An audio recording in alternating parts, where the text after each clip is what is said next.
New year celebration ಮಾಡಬೇಕು ಅಂತೇಳಿ ಎಲ್ಲರೂ ಕೂಡ ಆಸೆ ಪಡ್ತಿರ್ತಾರೆ. ಅದ್ರ ಜೊತೆಗೆ ನಮ್ಮ ಹೆಲ್ತ್ ಕೂಡ ನೋಡ್ಕೋಬೇಕು. ಸೊ ಹೆಲ್ತಿಯಾಗಿ ಮನೆಯಲ್ಲೇ ಕೇಕ್ನ ಯಾವ ರೀತಿ ಮಾಡ್ಕೊಳ್ಳೋದು ಅಂತೇಳಿ ನೋಡೋಣ ಬನ್ನಿ.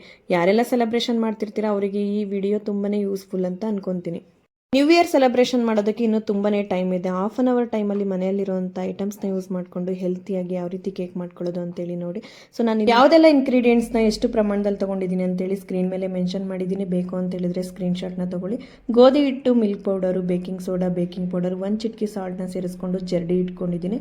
ಹಾಗೆ ಒಂದು ಮಿಕ್ಸರ್ ಜಾರ್ಗೆ ಬೆಲ್ಲ, ಹಾಲು, ಮೊಸರು ಮತ್ತು ಎಣ್ಣೆನ ಸೇರಿಸ್ಕೊಂಡು ಗ್ರೈಂಡ್ ಮಾಡಿಕೊಂಡು ಡ್ರೈ ಇಂಗ್ರೀಡಿಯೆಂಟ್ಸ್ ಜೊತೆ ಸೇರಿಸ್ಕೊಂಡು ಕಟ್ ಆ್ಯಂಡ್ ಫೋಲ್ಡ್ ಮೆಥಡಲ್ಲಿ ನೀಟಾಗಿ ಮಿಕ್ಸ್ ಮಾಡ್ಕೊಳ್ಳಿ. ಲಾಸ್ಟಿಗೆ 1 ಸ್ಪೂನ್ ವೆನಿಗರ್ನ ಕೂಡ ಸೇರಿಸ್ಕೊಂಡು ಸೇಮ್ ಮೆಥಡಲ್ಲಿ ಮಿಕ್ಸ್ ಮಾಡಿಕೊಂಡು ಒಂದು ಕೇಕ್ ಮೌಲ್ನ ತೊಗೊಂಡು ಅದರಲ್ಲಿ ಒಂದು ಬಟರ್ ಪೇಪರ್ನ ಹಾಕೊಂಡೆ ಓವನಲ್ಲಿಟ್ಟು 180 ಡಿಗ್ರಿಯಲ್ಲಿ 20 ಮಿನಿಟ್ಸು ಬೇಕ್ ಮಾಡಿಕೊಂಡ್ರೆ ಕೇಕ್ ರೆಡಿ ಆಗುತ್ತೆ. ಸೊ ತುಂಬಾ ಚೆನ್ನಾಗಿ ಬಂದಿತ್ತು. ನೀವು ಕೂಡ ಟ್ರೈ ಮಾಡಿ ನೋಡಿ.